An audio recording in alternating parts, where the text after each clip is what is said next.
After 5 grueling years, I finally made the last payment on my bakery. The celebratory champagne was still fizzing when the bell above the door chimed.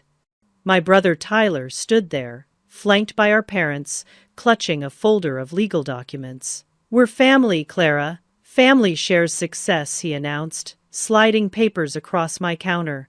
"Partnership agreement. 50% ownership transfer." My parents nodded approvingly. "This belongs to the family," Mom insisted. My hands trembled, but my voice didn't when I delivered the words that left my brother in tears. I grew up watching my parents fawn over my brother Tyler. While I scrounged for school supplies and saved babysitting money for clothes, my parents bought Tyler a car for his 16th birthday. When I asked for help with college applications, Mom told me they were setting aside money for Tyler's business school tuition. That was our family dynamic Tyler received, and I learned to provide for myself. Our house in Springfield wasn't large, but it always felt suffocating. My father worked as a bank manager, and my mother taught elementary school. They weren't wealthy, but they always found extra for Tyler. When he crashed his car 3 months after getting it, they replaced it without hesitation. When I needed $30 for a field trip, I had to work for the neighbor walking dogs. Baking became my sanctuary when I was 12.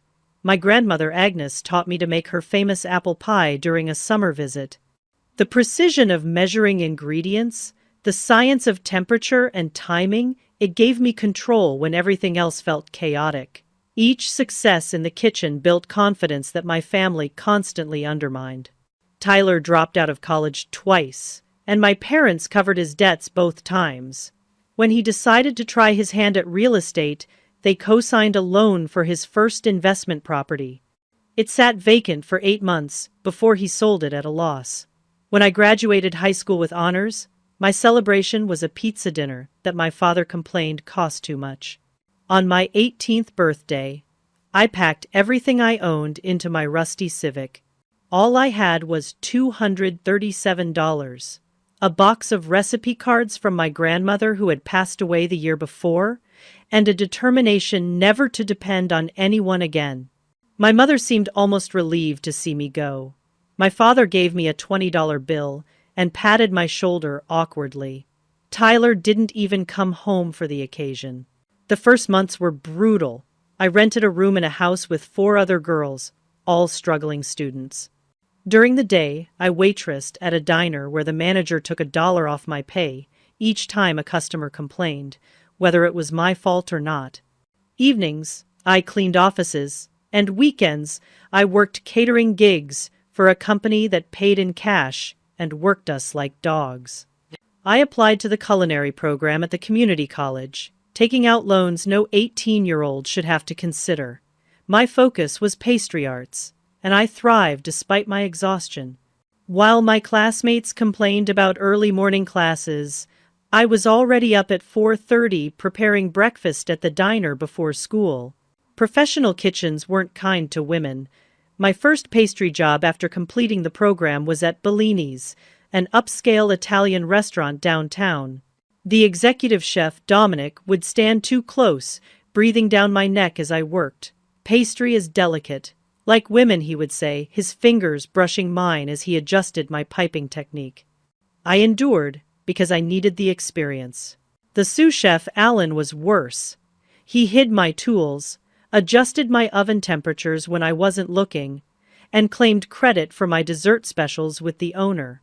When I confronted him, he laughed.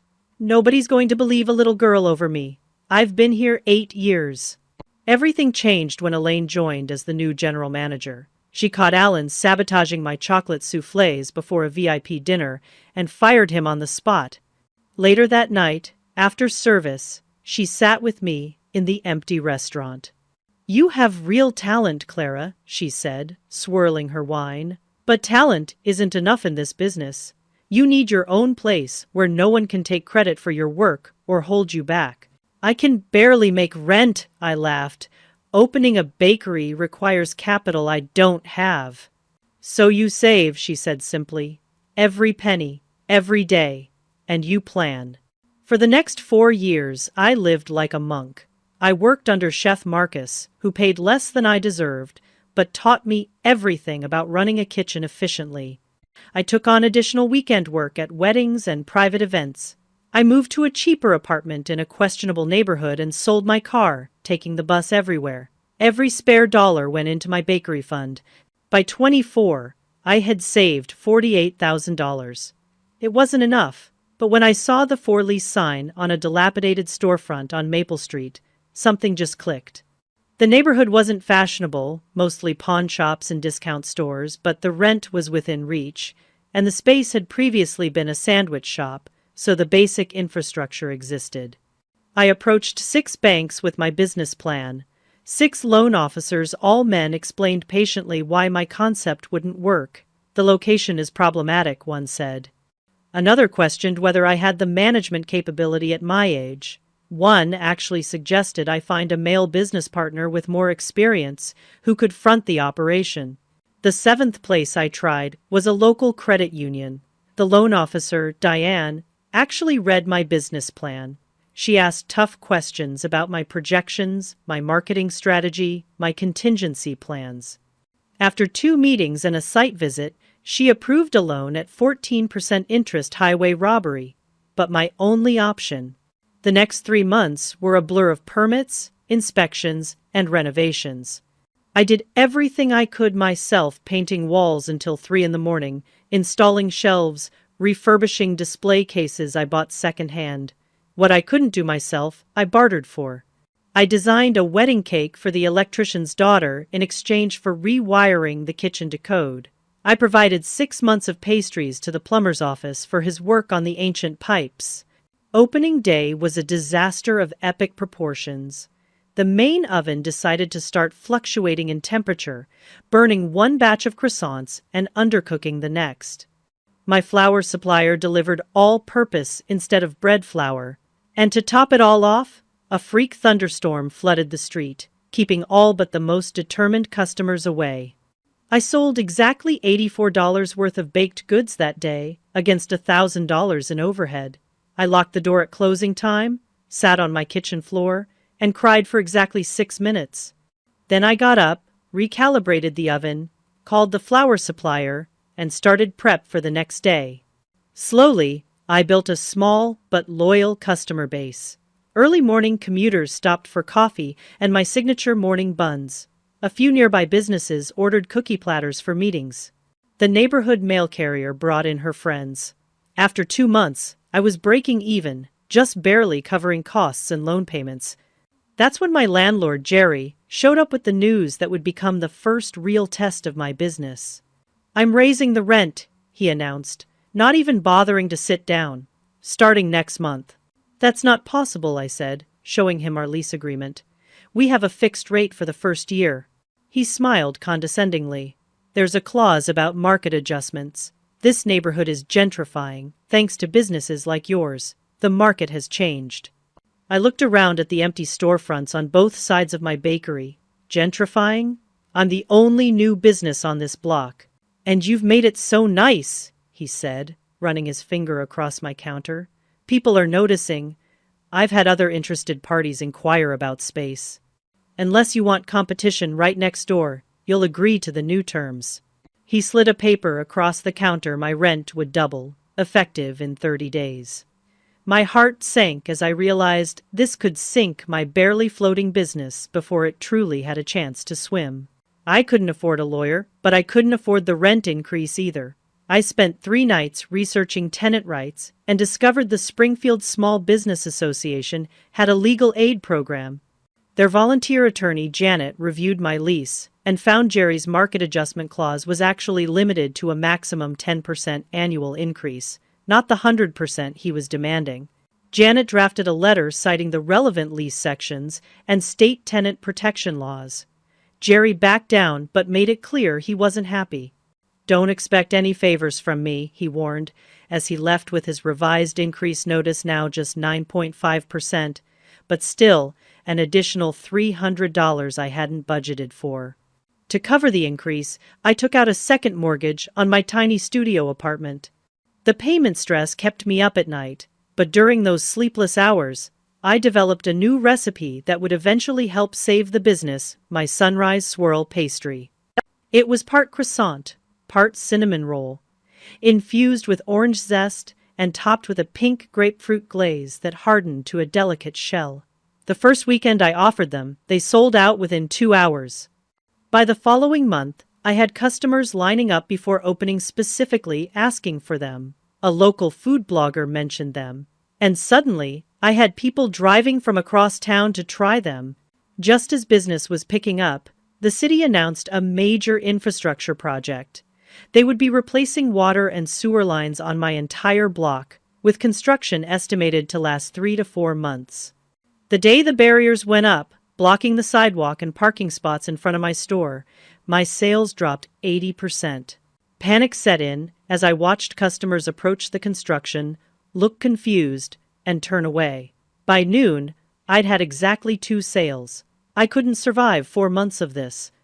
That night, I sat with my financial statements spread across my kitchen table, calculating how long I could stay open with minimal income. The answer was disturbing: less than 6 weeks. The next morning, I woke with an idea. If customers couldn't come to my bakery, perhaps my bakery could go to them. I designed a construction special flyer offering free delivery to businesses within a 1-mile radius for orders over $25. I spent my afternoon walking to every office building, salon, shop, and restaurant in the area, introducing myself and leaving flyers. The response was better than I could have hoped. By week's end, I had standing orders from 8 businesses. The accounting firm on 7th Street ordered breakfast pastries for their Monday meetings. The salon 3 blocks away wanted cookies for their clients every afternoon. I started arriving at 4 in the morning to bake, then spent 2 hours delivering before returning to manage the walk-in business that trickled through the construction. I was exhausted but surviving until the health department showed up. The inspector pointed to water stains on my ceiling, the result of the ancient plumbing in the apartment above my shop. "This is a violation," he explained. "You can't operate with potential contamination from above."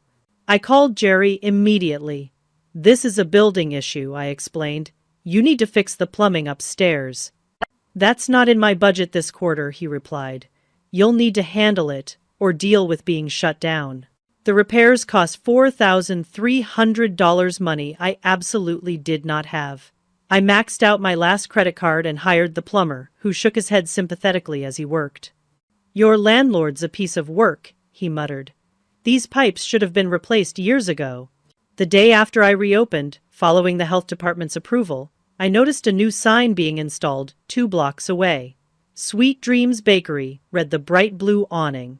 A familiar figure stood directing the installation: Alan, the sous chef, who had sabotaged my work at Bellini's. I tried to convince myself it was coincidence, but within a week, it became clear it was not. His menu featured items suspiciously similar to mine, including a morning twist that was a poor imitation of my sunrise swirl. His prices were set just below mine, and he had somehow obtained the email addresses of several of my regular customers, offering them opening specials. I later learned through industry gossip that Alan had been tracking my progress and nursing a grudge since Elaine had fired him. He'd been waiting for me to prove a bakery could succeed in this neighborhood before opening his competing business. The next month was the lowest point yet. With construction still blocking easy access to my shop and Alan actively poaching my customers, my sales plummeted. I reduced my staff hours to just myself, working 20 hours a day. I slept on a cot in my office to save time commuting. I ate nothing but damaged pastries that couldn't be sold. One particularly bad Tuesday, I made exactly $67 all day. After closing, I sat on my kitchen floor again, this time crying for much longer than 6 minutes. I was on the verge of calling my loan officer to discuss bankruptcy options when my phone chimed with a notification. A customer had tagged my bakery in a social media post. "Trekked through construction hell for these sunrise swirls at Clara's Bakery and would do it again tomorrow. Worth every effort. Number Desert Island Pastry. Number support small business. The post had already been shared dozens of times. Something clicked in my exhausted brain. I'd been trying to overcome my obstacles, construction, competition, but what if I embraced them instead? What if I turned them into part of my story? The next morning, I took photos of myself delivering pastries while navigating the construction in rain boots and a hard hat borrowed from a friendly worker. I shared stories of the struggle to keep the bakery alive despite the challenges. I created a construction survivor punch card after 10 purchases. Customers received a free sunrise swirl and a branded hard hat cookie. People responded to the authenticity. My social following grew, and with it, my delivery orders increased. Several local food blogs picked up the story of the determined baker fighting through obstacles. One particularly influential blogger, Madison, wrote a piece titled "The Little Bakery That Could," highlighting not just my pastries but the perseverance behind them. In a world of corporate food chains, she wrote, Clara's Bakery reminds us what it means to build something real, one pastry at a time. Business was finally stabilizing. The construction was in its final phase, and my new marketing approach was working. Alan's Bakery, which had opened with a splash but delivered inferior products, was already seeing decreased traffic. I had just paid my loan on time for the third consecutive month and was allowing myself to breathe a little easier. Then came the water main break. It happened at 2 in the morning. The aging infrastructure the city had been working to replace finally gave way completely, sending thousands of gallons of water rushing down the street. My bakery, situated at a slight depression in the road, took the brunt of it. The emergency alert woke me at my apartment, and I arrived to find water pouring through my front door. By dawn, the city had repaired the break, but the damage was catastrophic. My custom display cases, my carefully saved-for espresso machine, my industrial mixers all destroyed. The floor would need complete replacement, and the walls had absorbed water 3 feet up. The total damage, $43,000. I filed an insurance claim immediately, only to receive a denial letter 5 days later. The policy excluded acts of God, and apparently, a water main break qualified as divine intervention rather than municipal neglect. When I called the insurance company, the adjuster was sympathetic but firm. "You could try suing the city," he suggested. "But honestly, they'll claim immunity, and you'll waste money on legal fees." Standing in my destroyed bakery, surrounded by the ruins of 5 years of sacrifice and 18-hour days, I felt something inside me break. I had no more fight left. No more credit to max, no more loans to take, no more corners of my life to cut back on. I was finished. I spent that night in the bakery's back office, the only dry part of the building. I couldn't afford a hotel, and somehow going back to my apartment felt like admitting defeat. I lay on a makeshift bed of baking mats, scrolling through photos of what my bakery had been just 24 hours earlier. Around midnight, my phone lit up with a message from Madison, the food blogger. "Just heard about what happened. This is beyond awful. What can the community do to help?" I started typing nothing. "It's over," but stopped. My fingers hovered over the screen. 5 years of fighting for this dream, and I was about to surrender it with a text message. My grandmother's voice echoed in my memory. "Clara, baking is just like life. Sometimes the oven runs hot, sometimes your ingredients aren't perfect, but you adjust and adapt. You never throw out the whole batch." "I need to rebuild," I typed instead, "but I don't have the resources." Madison's response was immediate. "Let me make some calls." By noon the next day, Madison had organized a community fundraiser. Local restaurants offered to host bake sales featuring recipes I provided. 3 competing cafes donated their day's profits. A crowdfunding page went live, with a goal of $15,000, not enough to cover everything, but enough to begin repairs. The Springfield community responded with unexpected generosity. Regular customers shared stories of birthday cakes I'd made, breakfast pastries that had brightened difficult days, the time I'd stayed open late to provide emergency cupcakes for a forgotten school event. The daughter of the plumber I'd bartered with organized a benefit concert in the park. Within 2 weeks, the campaign raised $22,000. It wasn't the full $43,000 I needed, but it was enough to begin rebuilding. I took out another high-interest loan to cover the remainder, adding to my already substantial debt, but now I had something I hadn't had before, proof that what I'd built mattered to people beyond myself. I couldn't afford to rent another place during renovations, so I permanently moved into my back office, setting up a small hot plate and shower in the utility closet. For 3 months, I lived among construction dust and the constant noise of repairs.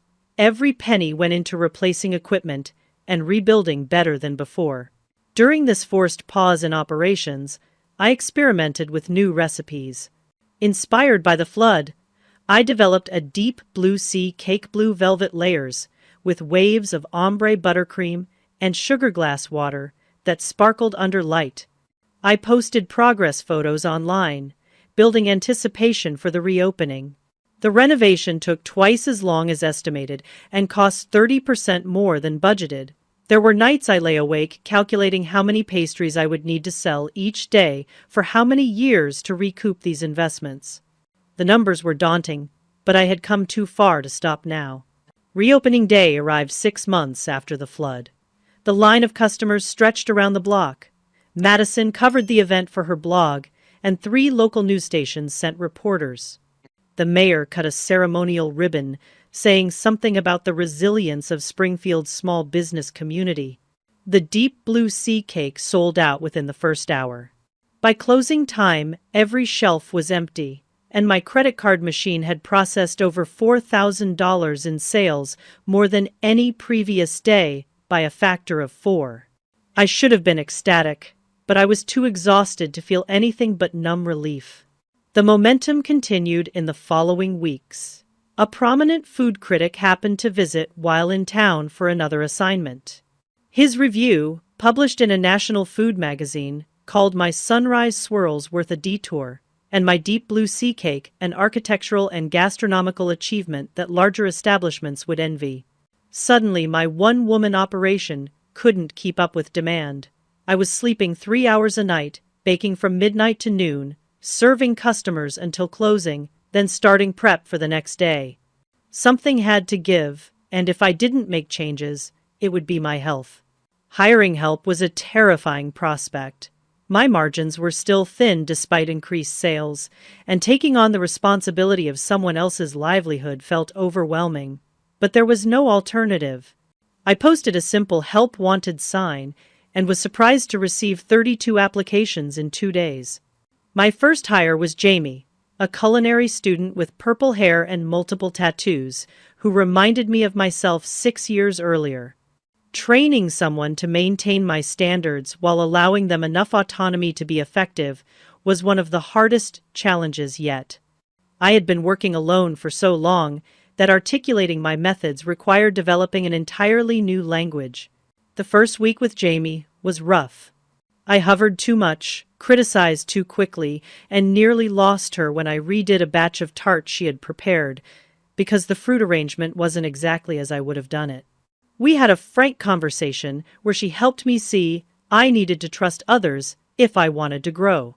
With Jamie handling morning baking, I could focus on special orders and developing new products. I hired a second assistant, Tomas, for counter service, and suddenly I had a staff people who depended on me for their livelihoods.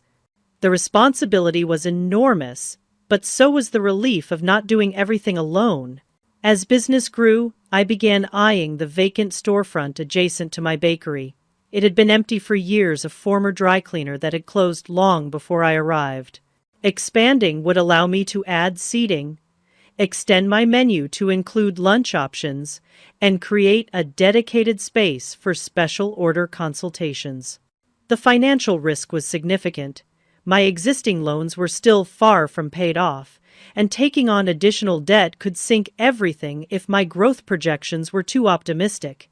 I spent weeks refining my business plan, calculating break-even scenarios, and researching additional funding options. In the end, I approached Diane at the credit union again. She remembered me, and her first words were, "I read about you in Madison's blog. You've beaten every projection in your original business plan despite catastrophic setbacks." She approved the expansion loan at a much more reasonable 8% interest. Jerry, seeing the bakery's success, was suddenly eager to negotiate favorable terms for the adjacent space. Construction began on a doorway connecting the two storefronts, and I designed an expanded kitchen that would allow for greater production volume. While my retail business was growing, I also began developing wholesale accounts with local cafes. 3 coffee shops now carried my pastries, and a high-end grocery store had approached me about providing specialty cakes for their bakery section. These accounts provided reliable base income that helped smooth out the unpredictable nature of walk-in business. The Springfield Business Association nominated me for their Best New Business Award, new being a relative term since I was now in my 6th year of operation. The nomination brought additional publicity and a feature in the local newspaper. The reporter seemed particularly interested in my journey from homeless to business owner, though I corrected her that I had never been homeless, just extremely frugal and occasionally office-dwelling.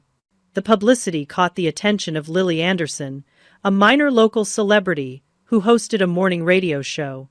She ordered her wedding cake from my bakery, a 6-tier creation that I spent 3 sleepless nights perfecting. When she posted photos to her 2 million social media followers, my online following tripled overnight, and I began receiving special order requests from surrounding states. For the first time since opening, I felt like I was building something sustainable. I still worked 12-hour days, but no longer 20. I had moved back into my apartment. I had reduced my original loan principal by almost 40%. The existential panic that had been my constant companion for years began to recede. That's when my family suddenly reappeared in my life. It was a Tuesday afternoon during a rare lull in customer traffic. The bell above the door chimed, and I looked up to see 3 people I barely recognized. My mother's hair was now completely gray. My father had lost weight and gained wrinkles. My brother Tyler looked essentially the same, handsome, in that conventional way that had always opened doors for him, though now with designer clothes and an expensive watch. "Clara," my mother said, arms outstretched as if we'd seen each other last week instead of 7 years ago. "Your father and I were just telling Tyler we needed to come see this bakery we've been hearing about." I froze, piping bag in hand, utterly unprepared for this collision of my past and present. Jamie shot me a concerned look from behind the counter, sensing my tension. "What are you doing here?" I finally managed. "Can't family visit?" Tyler asked, with a smile that didn't reach his eyes. "We've been seeing your name everywhere lately. Thought it was time for a reunion." And just like that, my carefully constructed new life began to crack around the edges. The reunion was awkward at best. My parents acted as if our estrangement had been a minor scheduling conflict, rather than 7 years of complete silence. They wandered around my bakery, examining everything with curious eyes, while making comments that danced between compliments and subtle criticism. "Such interesting decor choices," my mother said, running her finger along the reclaimed wood shelving I had installed myself. "Very youthful." Tyler was particularly interested in the kitchen, peering through the swinging doors and asking pointed questions about my equipment. "These mixers must have cost a fortune," he commented. "Business must be good." When a customer came in asking about wedding cake consultations, my father jumped in before I could answer. "My daughter is quite the entrepreneur," he said proudly, as if he had contributed anything to my success. I scheduled a dinner with them that weekend, partly to get them out of my bakery, and partly because, despite everything, some small part of me still craved their approval. We met at a mid-range restaurant, nice enough to be special but not so expensive that it would strain my budget. "So tell us everything," my mother said, after ordering an appetizer that cost more than I usually spent on dinner for myself. "How did this all happen?" I gave them the abbreviated version of my journey, leaving out the nights I'd cried myself to sleep, the times I'd had to choose between buying food and paying my electric bill, the constant struggle against a system that seemed designed to make small business owners fail. Even the sanitized version should have inspired some recognition of what I'd accomplished without their help. Instead, Tyler raised his glass in a toast to Clara's lucky break. Always knew you had a knack for baking. Lucky break? I echoed, unable to hide my disbelief. Well, yes, my mother interjected smoothly. Finding that location, getting those food bloggers to notice you. Some people struggle for years without getting such good fortune. My father nodded sagely. Location is everything in retail. You certainly fell into a good situation there. I wanted to tell them about the 6 banks that had rejected me, about repairing the ancient plumbing with my last credit card, about living in my office for months after the flood. Instead, I smiled tightly and changed the subject. How have you all been? The conversation shifted to their lives. My father had retired from the bank. My mother still taught but was considering retirement. And Tyler had been through a series of opportunities that somehow never quite materialized into actual success. I've been consulting, he explained vaguely, helping businesses identify growth strategies. As the evening wore on, I found myself monitoring their expressions, still instinctively seeking the approval I had never received. When my father mentioned he was proud of what I'd built, I felt a pathetic swell of satisfaction despite knowing it was unearned on his part. They insisted on a tour of my apartment after dinner, commenting on how cozy it was, code for small, and asking surprisingly detailed questions about my finances. Did I own or rent? What were property values in this neighborhood? Was I saving for retirement? Each question felt like an intrusion, but I answered politely, revealing more than I intended in my desire to prove myself successful in their eyes. I expected the dinner to be a one-time reconnection, but 3 days later, Tyler showed up at the bakery during our busiest morning rush. Just thought I'd stop by and see how things run during peak hours, he announced, coming behind the counter as if he belonged there. Customers stared as I gently directed him to the customer side, explaining health department regulations about unauthorized personnel in food preparation areas. He returned the following day with a notebook, sitting at a corner table for 4 hours, watching our operations and taking notes. When I asked what he was doing, he smiled broadly, just interested in the family business. It's not a family business, Tyler, I corrected. It's my business. He waved dismissively. You know what I mean. We're family. This is a business. Same thing. My parents began visiting regularly as well, always during our busiest times. My mother would introduce herself to my staff as Clara's mom and begin asking them personal questions about their backgrounds and career goals. My father developed a habit of pointing out minor issues to customers, a smudge on a window, a slightly uneven table, always with the preamble. My daughter does her best, but a week after their initial visit, they invited themselves to my supplier meeting with a new organic flour vendor. They arrived early and were already deep in conversation with him when I arrived. We're so proud of what Clara's building, my mother was saying. The family has always been supportive of her dreams. I swallowed my objection and proceeded with the meeting, conscious of presenting a united front to the supplier. Afterward, Tyler peppered me with questions about my margins, my supplier contracts, and my pricing strategy. Each answer seemed to satisfy him in a way that made me increasingly uneasy. You've built a solid foundation here, he said, studying my daily sales records which he'd found on my office desk. With the right strategic vision, this could really expand. The frequency of their visits increased over the next few weeks.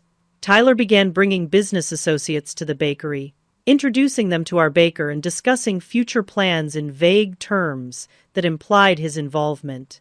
My parents invited my key employees to dinner without consulting me, returning them with stories about my childhood and subtle suggestions that my staff keep an open mind about coming changes.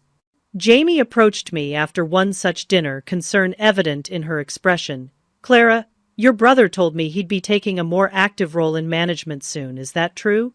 Are you bringing him in as a partner? The question hit me like a physical blow. Absolutely not, I assured her. This is my business.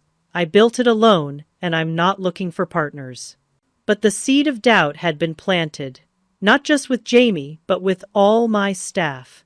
I noticed them watching Tyler when he visited, wondering if he would soon be their boss. My suppliers began addressing questions to him during meetings, despite my corrections. Even some regular customers started greeting him by name, asking about his involvement. The stress began affecting my work. For the first time since opening, I burned a batch of morning pastries because I was distracted by thoughts of my family's increasing presence. I found myself checking the door whenever the bell chimed, tensing when I saw them enter. My creativity suffered. I hadn't developed a new recipe in weeks. One afternoon, I stepped into the alley behind the bakery to take a brief break from the tension inside. Through the partially open back door, I heard Tyler's voice. He was on his phone, unaware of my presence. "No, trust me, it's a gold mine," he was saying. "She has no idea how to scale this properly. Once I secure my position, we can talk about those expansion opportunities we discussed."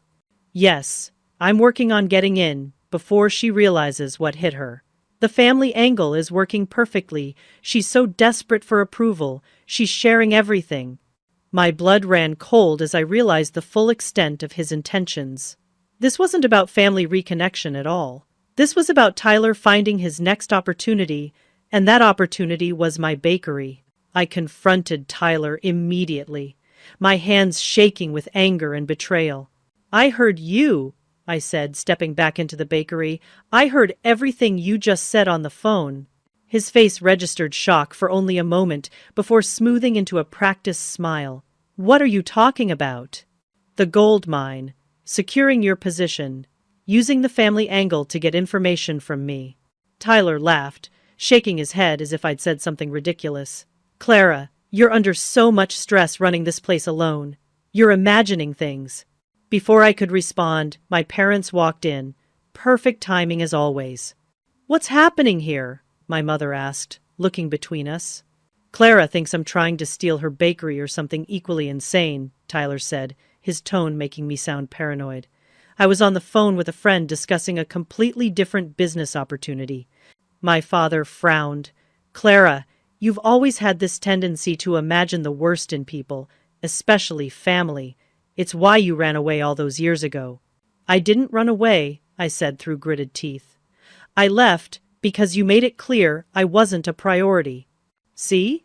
my mother sighed, turning to Tyler. "She's still so distrustful, after all we've done." The gaslighting was so blatant, it took my breath away. I had clear evidence of Tyler's intentions, yet somehow I was being made to feel like the unreasonable one. This had been their dynamic my entire life. Tyler could do no wrong, and my concerns were always dismissed as overreactions. I asked them to leave, and to my surprise, they complied without argument. But the next day, they returned with a new approach. "Family needs to stick together," my mother began, setting a homemade casserole on my counter, the same tuna noodle dish I had hated as a child. "We've been thinking about how hard you're working, Clara. It's not healthy. You need support," my father added. "That's what family provides." Tyler nodded solemnly. "I know we've had our differences, but at the end of the day, blood is thicker than water. We should be working together, not against each other." Their synchronized performance would have been impressive if it wasn't so transparent. They were laying the groundwork for what would come next, the pitch for Tyler's involvement in my business, under the guise of family loyalty. It came sooner than I expected. The following week, Tyler arrived with a man he introduced as Nate, a business colleague with expertise in family-owned operations. Nate presented a business card identifying him as a family business consultant, but a quick internet search during his bathroom break revealed his specialty was actually in helping family members gain ownership stakes in successful businesses started by relatives. "Every family business needs clear succession planning," Nate explained, spreading brochures across my office desk. "Without proper structure, these enterprises often falter during transitions." "This isn't a family business," I repeated for what felt like the 100th time. "And there's no transition happening." Tyler cleared his throat. "Actually, Clara, I've been thinking about leaving my consulting practice to focus full-time on helping you grow the bakery. With my business background and your baking skills, we could really expand." The pieces were falling into place. This wasn't just about Tyler wanting a piece of my success, he needed it. His vague consulting business was likely another failed venture, and he saw my bakery as his salvation. I declined his offer firmly but politely, citing my desire to maintain sole ownership. The meeting ended with tight smiles and promises to continue the conversation, despite my clear answer. The next day, I received a strange call from one of my suppliers. "I'm a bit confused," he said.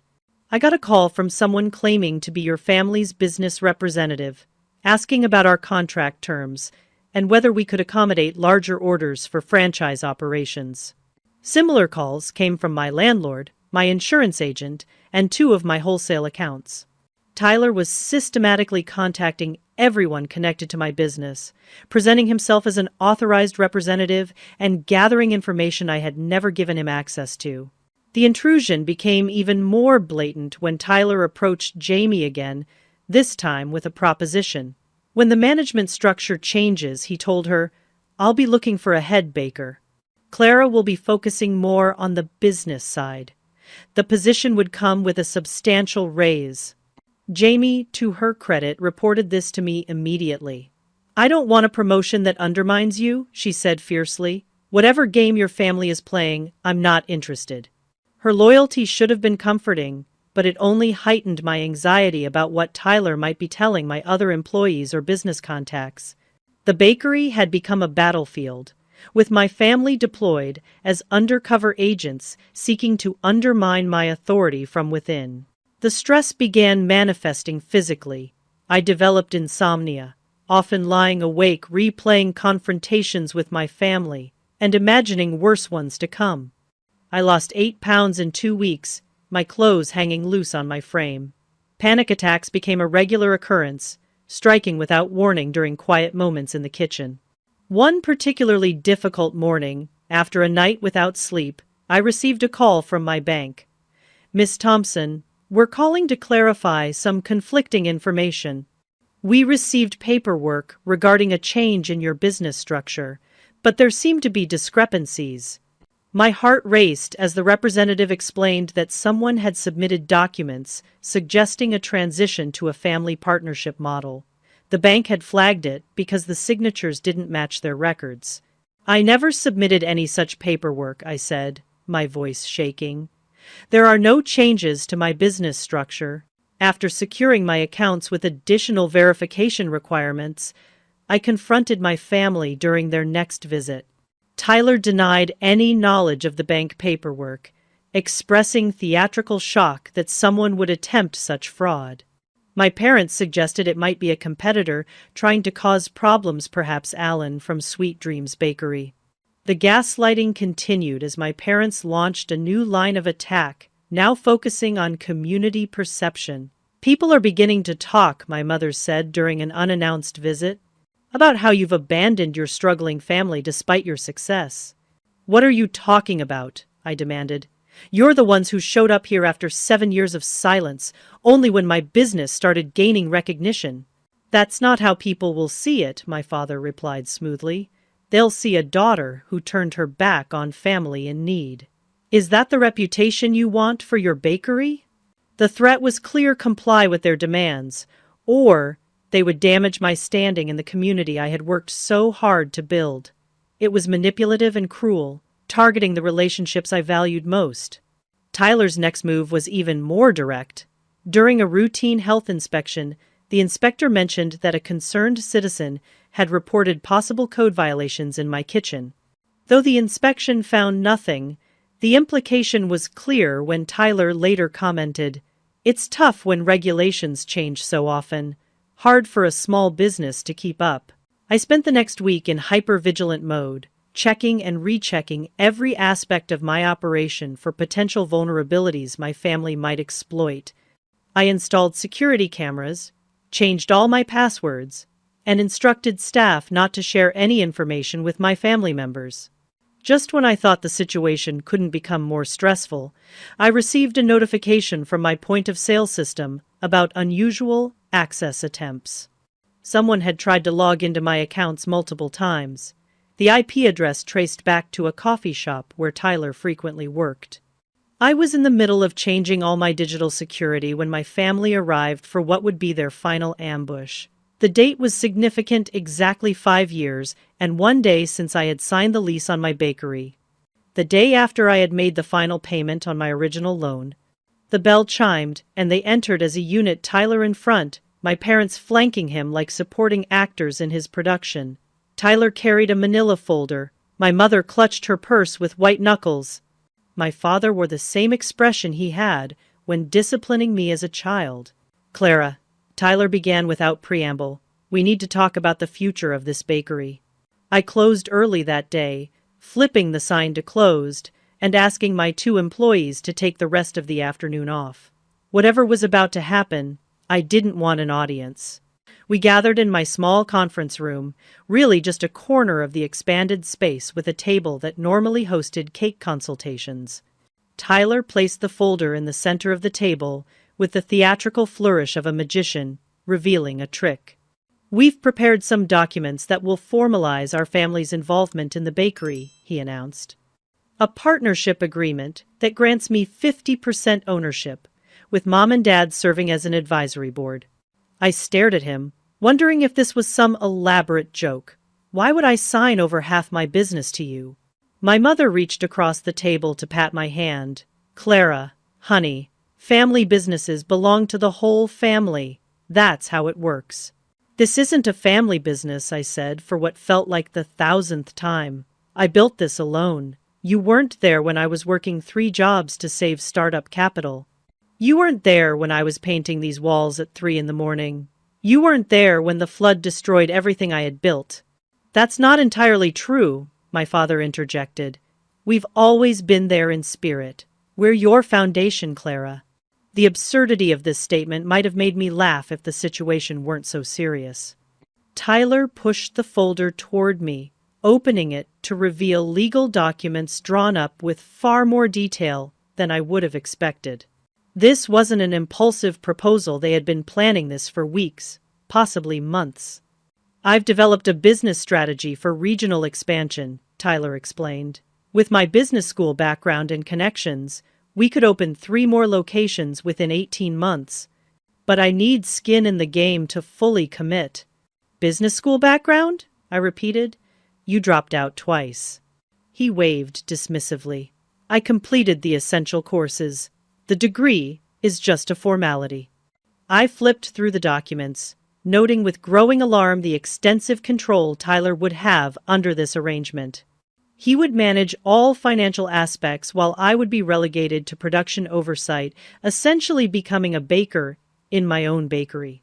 "This is insulting," I said, closing the folder. "I won't sign this." Tyler's friendly demeanor hardened slightly. "Clara, be reasonable. This neighborhood is becoming much more upscale thanks to your efforts. Commercial rent will skyrocket when your lease renews. Do you have the capital to sustain that?" It was a good question, and one that had kept me awake many nights. My lease would come up for renewal in 8 months, and I was already saving for the inevitable increase. But I wasn't about to admit this vulnerability to Tyler. "I'll manage, as I always have." My mother sighed dramatically. "The community has embraced you as one of Springfield's success stories. How do you think they'd react if they knew you abandoned your struggling family? Your brother has had such a difficult time finding his path." "Are you threatening me with public opinion?" I asked incredulously. "Not threatening," my father corrected. "Just pointing out potential consequences. People value family loyalty." The implied blackmail was as transparent as it was despicable. They would paint me as the villain, the selfish daughter who refused to help her family despite her success. In a community-oriented town like Springfield, such a narrative could damage the relationships I had worked years to build. Tyler leaned forward, his voice dropping to a confidential tone. "You know, health department regulations are getting stricter, every year. It would be a shame if someone noticed how you sometimes use the back room for storage without the proper ventilation upgrades. I froze. It was a minor violation I'd been meaning to address, but the immediate threat was clear. Are you threatening to report me to the health department if I don't sign? Of course not, he smiled. I'm just concerned about compliance. As a partner, I could help ensure everything is up to code. The conversation continued in this vein for nearly 2 hours, veiled threats alternating with appeals to family loyalty, guilt over their supposed struggles, and reminders of how they had supported me. Each time I refused, they adjusted their approach, finding new pressure points to target. You know, Tyler said eventually, his patience visibly wearing thin, I gave you the idea for this bakery years ago. Remember? That conversation at Christmas when I said, you should sell your cookies commercially? I stared at him in disbelief. I had left home at 18. There had been no such conversation. This was an outright fabrication, yet he delivered it with such confidence that for a moment, I almost questioned my own memory. That never happened, Tyler. Mom and Dad both remember it, he insisted. My parents nodded in synchronized agreement. I've been part of this from the beginning, Clara. I'm just asking for formal recognition of that fact. I stood up, my decision made. I think we're done here. I won't be signing anything. Tyler's expression darkened. You always were stubborn. We're trying to help you, but you're too proud to see it. This meeting is over, I said, moving toward the door. You'll regret this, my father warned, as they gathered their belongings. Family is forever, Clara. You can't escape that. I watched them leave, a curious sense of calm replacing the anxiety that had plagued me for weeks. They had finally shown their true intentions, stripped of pretense. Now I knew exactly what I was dealing with. The next morning, I called Angela Rivers, an attorney I had consulted during the flood insurance dispute. I explained the situation, including the veiled threats and manipulation tactics. This is unfortunately common with family businesses, Angela sighed. Though in your case, it's particularly egregious since they had no part in building the company. What can I do? I asked. Document everything, she advised. Every conversation, every visit, every unusual circumstance that might be connected to their efforts. And secure your business legally. Over the next week, I followed her advice meticulously. I installed additional security cameras, backed up all my business records off-site, and alerted my staff to report any contact from my family immediately. I changed the locks on the bakery doors and added password protection to my computer systems. I was preparing for battle, but I didn't expect my family to escalate quite so quickly. 8 days after rejecting their partnership proposal, I received notice of a legal action filed against my bakery. Tyler was claiming he had a verbal partnership agreement with me dating back to the bakery's inception. He alleged that he had provided essential conceptual and strategic input during the planning stages and had been promised a formal stake once the business became profitable. It was completely fabricated, but crafted just plausibly enough that a court would need to investigate. The immediate consequence was a temporary freeze on my business accounts, pending initial judicial review. Without access to my accounts, I couldn't pay suppliers, process payroll, or cover ongoing expenses. It was a calculated move designed to create maximum pressure in minimum time. Tyler likely hoped I would capitulate rather than fight a prolonged legal battle I might not be able to afford. Angela reassured me that his case was weak, but warned that legal proceedings could drag on for months. He's betting you'll settle to end the financial strain quickly, she explained. Then he's miscalculated, I replied, a cold determination replacing my earlier anxiety. I didn't survive everything else just to hand my bakery over now. With Angela's guidance, I filed a countersuit for harassment and defamation. While we prepared our legal response, I had to find a way to keep the bakery operating with frozen accounts. My staff rallied around me in ways I never could have anticipated. Jamie offered her personal savings to cover supply costs. Tomas worked for IOUs rather than immediate payment. My flour supplier, upon hearing about the situation, extended unusual credit terms. Madison organized another community fundraiser, this time specifically to support legal expenses. Through it all, I remained eerily calm. The constant stress of the past months had burned away all my uncertainty, leaving only resolute determination. This was my bakery. I had built it from nothing. No one, not even family, had the right to take it from me. While gathering documentation for our case, I discovered something unexpected. In reviewing old communications with suppliers, I found an email from an account I didn't recognize, but signed with my name. The message requested changes to delivery schedules and included a scanned signature that, while similar to mine, showed subtle differences.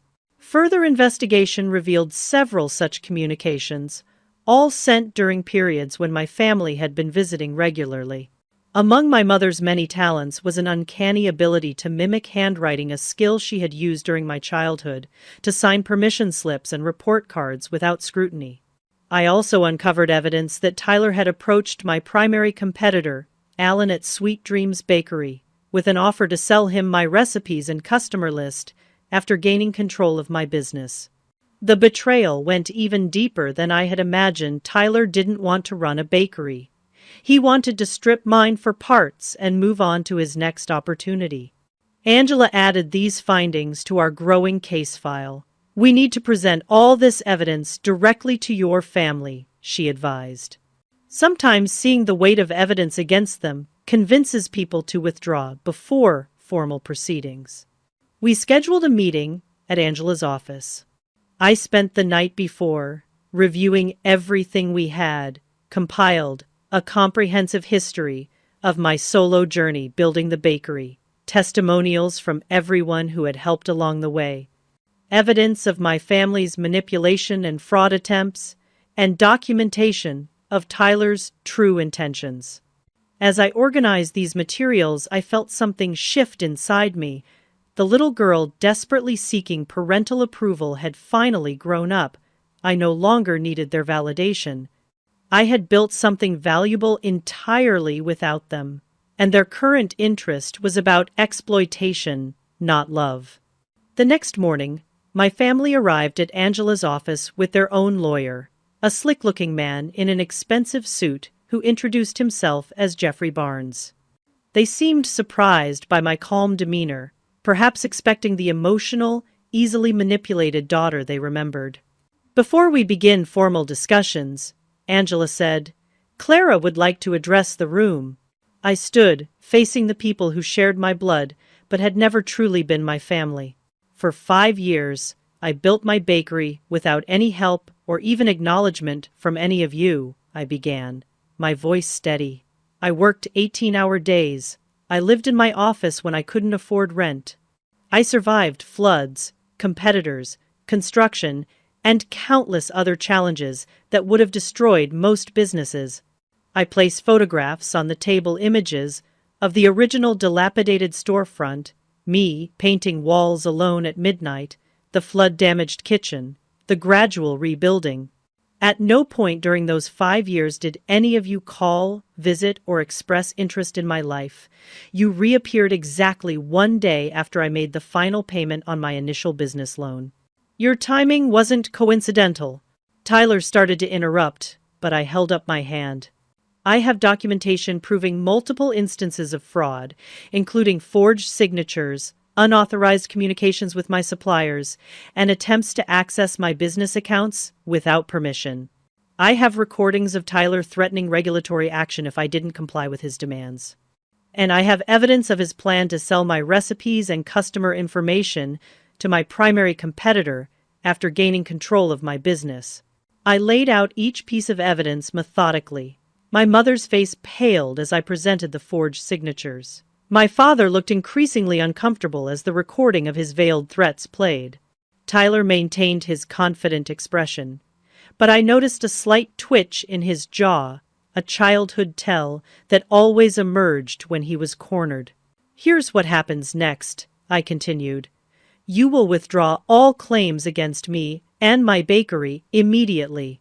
You will sign legally binding agreements never to attempt contact with me, my employees, or any entity connected to my business again.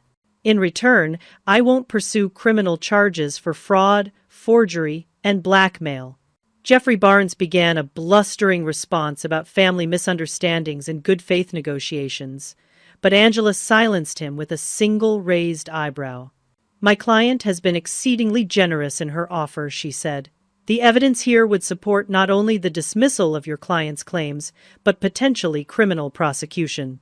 I suggest you review these materials carefully before responding. We left them to examine the evidence, waiting in an adjacent conference room. 30 minutes later, Jeffrey requested to speak with Angela alone. When she returned, she was smiling slightly. They'll sign the agreements, she reported.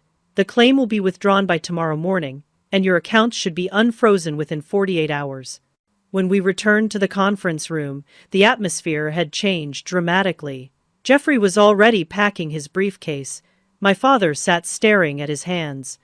My mother dabbed at her eyes with a tissue, always the victim even now. Tyler was the only one who met my gaze, his expression a mixture of anger and something that might have been respect. "You've changed," he said quietly. "No," I corrected him. "I grew up. There's a difference." As they prepared to leave, Tyler paused in the doorway. "For what it's worth, you built something impressive. I underestimated you." The words that had once been all I wanted from my family now meant nothing. "Yes," I agreed. "You did." As he turned to go, I saw something I never expected: tears in Tyler's eyes. Not from remorse or love, but from the realization of what he had lost. Not just a bakery he could exploit, but a sister who had become stronger than anyone had anticipated. The family I had been born into walked out of my life that day. I never saw them again. The court formally dismissed my family's claim 3 days later with prejudice, meaning they could never refile the same claim. The judge ordered them to pay my legal fees, a small victory that nevertheless felt significant.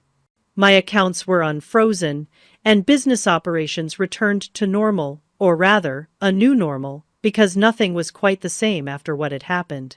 The experience had changed me fundamentally. The lingering need for family approval that had unconsciously influenced so many of my decisions was gone. In its place was a clear-eyed confidence I had never fully possessed before. With the threat removed, I implemented permanent security measures to protect what I had built. I restructured my business legally, creating an ironclad operating agreement that clarified ownership and succession planning. I upgraded security systems, improved record-keeping protocols, and established clear boundaries with everyone in my professional life. Strangely, the entire ordeal had raised my bakery's profile in the community. Word had spread about my family's attempted takeover, transforming into a David versus Goliath narrative that resonated with Springfield's small business supporters. The local girl who built a bakery from nothing and defended it against all odds became a story people connected with. Sales increased 30% in the month following the legal resolution. I received invitations to speak at business association meetings, mentor young entrepreneurs through the community college, and consult with other small business owners facing similar challenges. With the increased revenue, I was able to give Jamie and Tomas substantial raises and hire 2 additional staff members. I created an emergency fund large enough to cover 6 months of operating expenses, a security buffer I had always dreamed of but never managed to accumulate. The experience also changed how I viewed my role as an employer. Having felt the vulnerability of being undervalued and exploited, I became passionate about creating a workplace where everyone felt secure and appreciated. I implemented profit sharing, flexible scheduling, and professional development opportunities, the things I had wished for during my early career. 6 months after the legal battle ended, an unexpected opportunity arose. A prime retail location in downtown Springfield, a spot I could never have afforded during my early years, became available when a national chain closed its local outlet.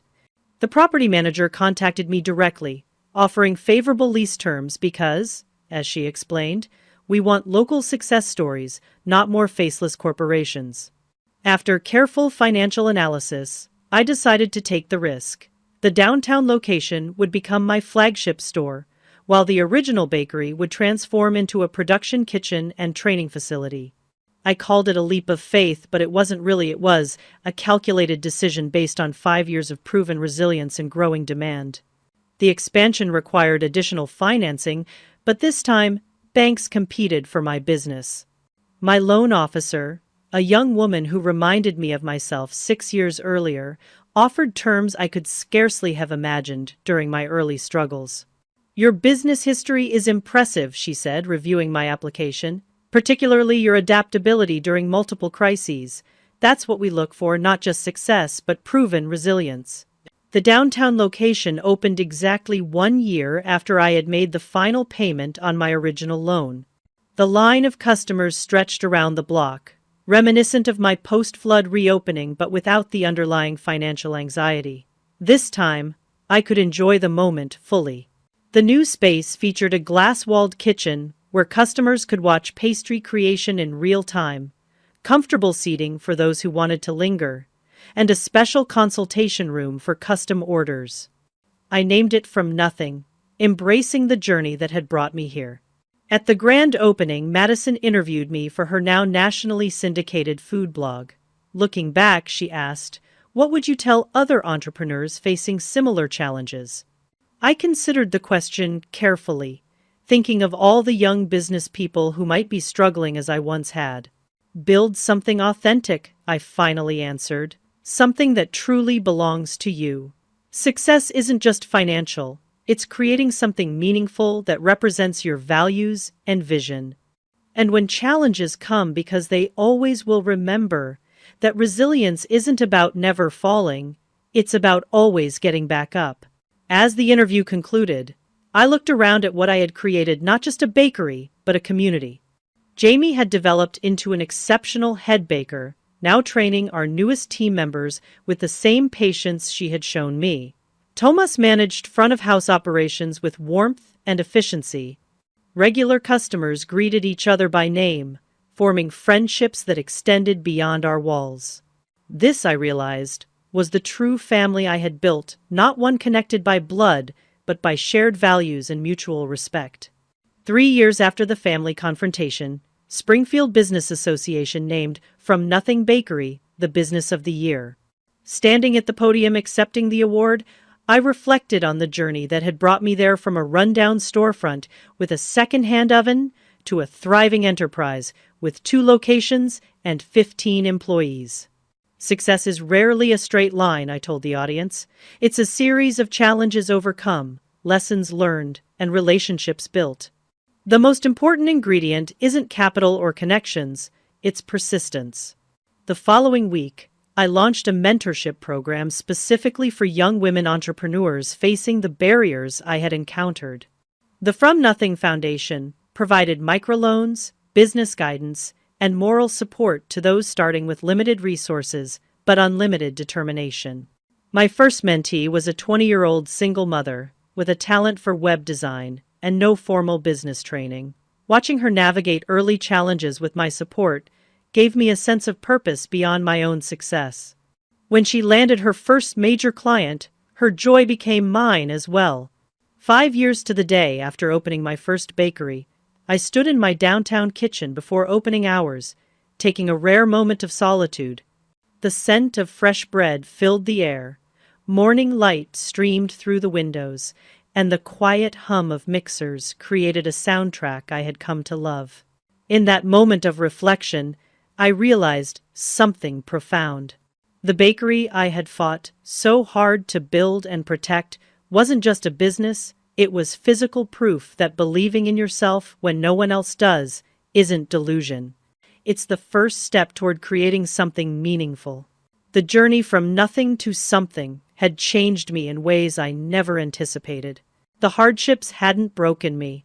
They had forged me into someone stronger, wiser, and more compassionate than I ever could have become without them. The betrayals had taught me to value authentic relationships. The struggles had given me perspective no amount of easy success could provide. I had built my bakery from nothing, defended it against those who tried to claim it, and transformed it into something greater than I had initially imagined. But the most important transformation wasn't in the business, it was in me. Have you ever had to fight for something you built from scratch? Maybe it wasn't a business, but something else that was truly yours, a relationship, a career, a creative project, or even your sense of self-worth? I'd love to hear your stories of persistence and triumph in the comments below. And if you found inspiration in my journey, please like this video, subscribe to hear more stories of resilience, and share with someone who might need encouragement today.